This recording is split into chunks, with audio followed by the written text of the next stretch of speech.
saya. Hari ini kita akan membahas mengenai materi tentang pembelajaran membaca anak dengan pendekatan multisensori. Sebelum kita membahas lebih jauh, ada baiknya untuk kita mengetahui apa sih pengertian dari pembelajaran membaca anak dengan pendekatan multisensori. Sekarang kita masuk ke dalam bagian pengertian. Pembelajaran membaca anak dengan pendekatan multisensori adalah metode pengajaran membaca yang melibatkan penggunaan lebih dari satu indera secara bersamaan. Di sini ada 4 indera, yaitu yang pertama penglihatan atau visual, yang kedua pendengaran atau auditori, yang ketiga perabaan atau taktile, dan yang terakhir itu ada gerakan otot atau kinestetik. Hal tersebut untuk membantu anak memahami, mengingat, dan menguasai keterampilan membaca. Pendekatan ini berlandaskan prinsip bahwa anak akan lebih mudah memahami materi jika informasi diproses melalui berbagai jalur sensoris sekaligus, sehingga otak membentuk koneksi yang lebih kuat.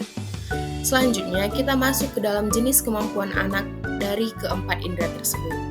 Yang pertama yaitu visual, anak melihat huruf, kata, dan teks, misalnya melalui kartu huruf, gambar, atau juga warna.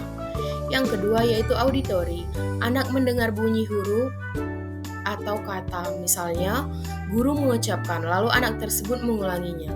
Yang ketiga yaitu taktil, anak merasakan bentuk huruf, misalnya menelusuri huruf dengan jari di atas pasir atau kertas amplas.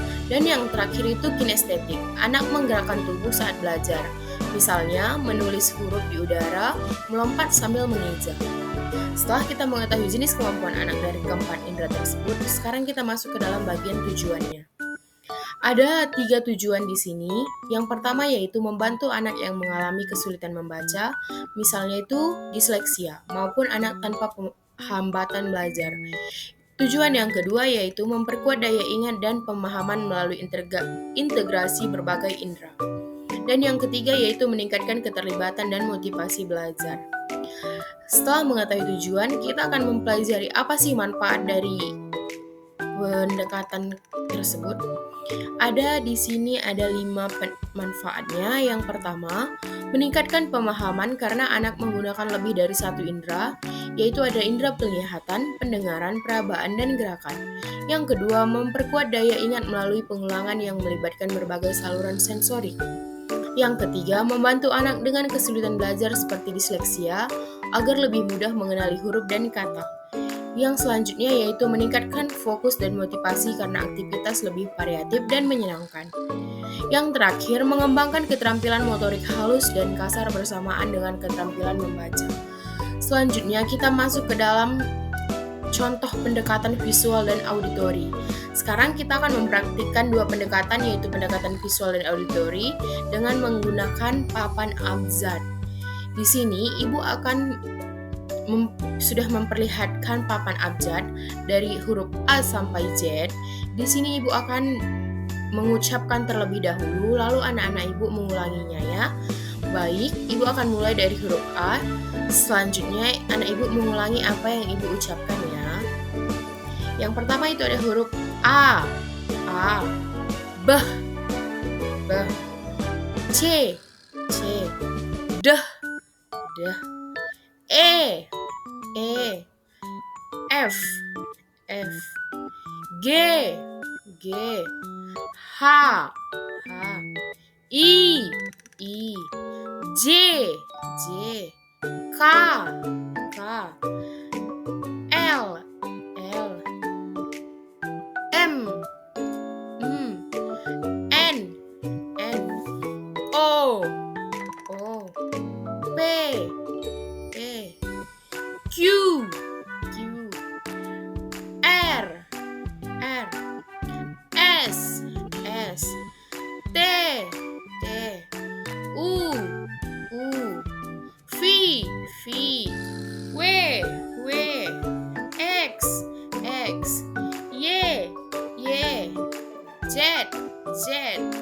Nah, betul, anak-anak ibu sudah bisa mengikuti ibu ya. Setelah ibu mengucapkan, anak-anak ibu sudah bagus untuk mengikuti apa yang sudah ibu ucapkan. Nah, karena anak ibu tadi sudah bisa mengikuti ibu mengulangi semuanya, kita akan masuk ke bagian selanjutnya. Kita bermain games, yaitu games tebak gambar.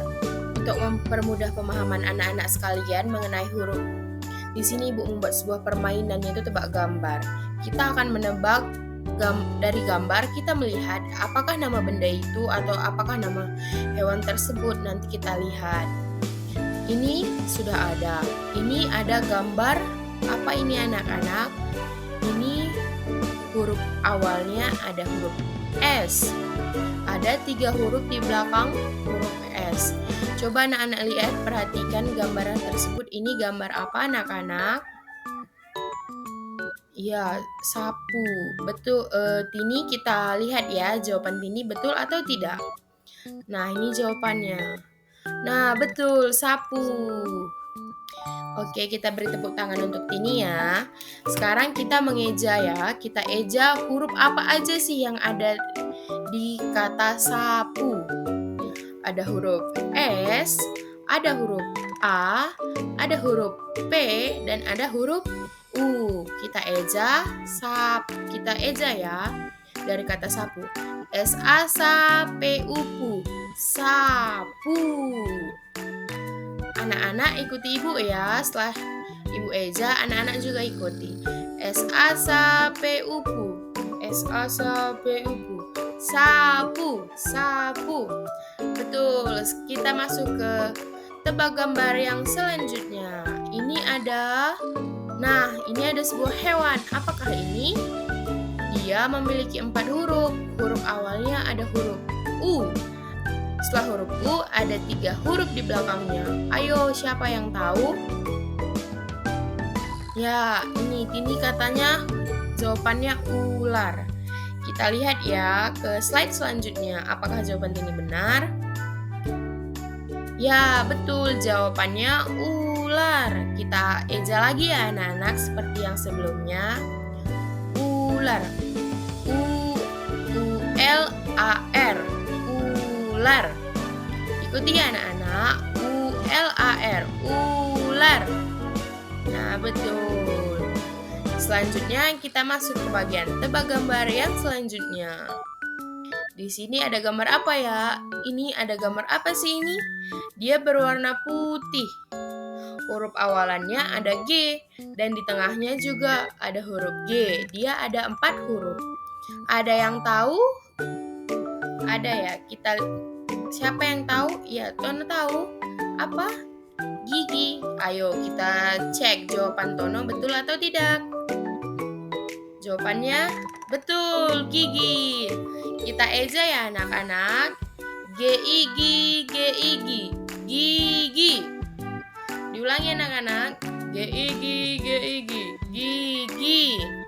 Bagus, anak-anak Ibu semuanya dah pintar-pintar ya. Selanjutnya, Ibu juga sudah membuat sebuah kuis. Ada beberapa kuis sih tadi. Ini siapa cepat, dan kita juga akan belajar seperti yang tadi ya. Kita masuk ke kuis yang pertama, yaitu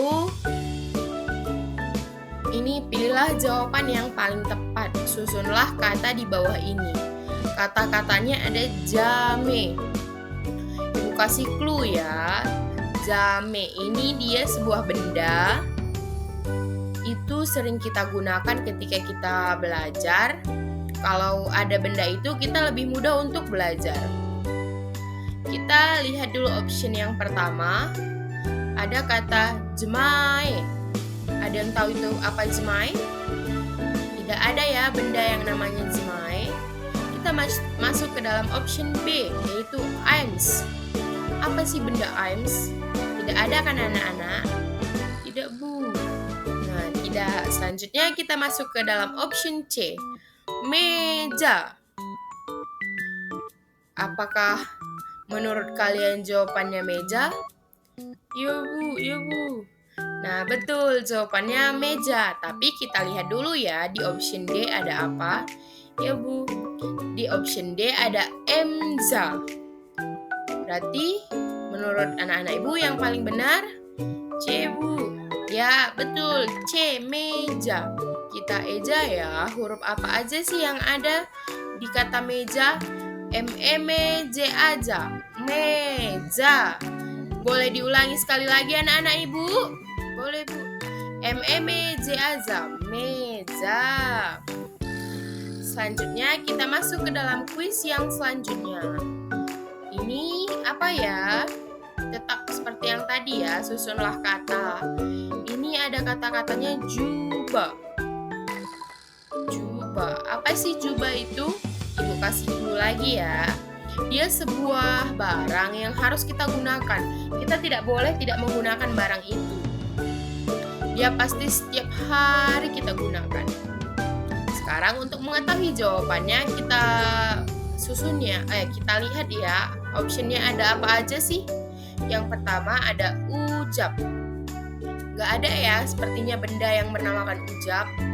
Ya Bu. Kita masuk ke option B, baju. Baju. Apakah ada benda yang atau barang yang kita gunakan namanya baju? Iya Bu, ada Bu. Nah betul, ada baju. Jawabannya menurut anak-anak ibu apa? Tapi kita lihat dulu ya option C, mana tahu nanti ada yang lebih tepat. Yang C ada abju. Yang bagian option D ada bejau. Setelah melihat semua optionnya, anak-anak ibu merasa jawaban yang paling benar itu apa sih? B, Bu, baju. Nah, betul. Jawabannya B, baju. Kita eja ya. Huruf apa aja sih yang ada di baju? Ada huruf B, A, J, U. Kita eja. B, A, B, J, U, Ju. Baju. Anak-anak ibu ulangi ya. B, A, B, J, U, Ju. Baju. Betul. Kita masuk ke dalam kuis selanjutnya. Ini kayaknya kuis terakhir deh. Oke. Kita masuk ke kuis yang terakhir. Di sini ini kayaknya sebuah hewan sih ya. Kata-katanya ada mbado. Mbado. Apa sih mbado itu? Kita coba ya. Kita lihat. Option A ada domba. Option B ada bamdo. Option C ada baot. Option D ada otbau. Menurut anak-anak ibu, apa sih jawaban yang paling tepat? Di sini, hewan apa yang ada namanya tadi? Bu, domba. Nah, betul sekali. Jawabannya domba. Siapa tadi yang menjawab? Rini. Iya, betul Rini. Jawabannya domba. Kita eja ya. D-O-D-O M-B tambah B tambah B-A. Domba. Domba. D-O-D-O M tambah B-A. Domba. Betul sekali. Anak-anak, sekian materi kita tentang pembelajaran membaca anak dengan pendekatan multisensori hari ini ya. Jika anak-anak ibu ada yang tidak paham, boleh bertanya dengan ibu langsung ya. Sekian materi kita hari ini, Bu mengucapkan terima kasih atas kerjasamanya ya anak-anak. Yang tadi yang belum mengerti, kita jangan pantang menyerah, harus semangat belajar lagi ya. Buat anak-anak yang sudah mengerti, jangan menganggap sepele, tapi tetap belajar lagi ya anak-anak. Sampai jumpa di pertemuan selanjutnya.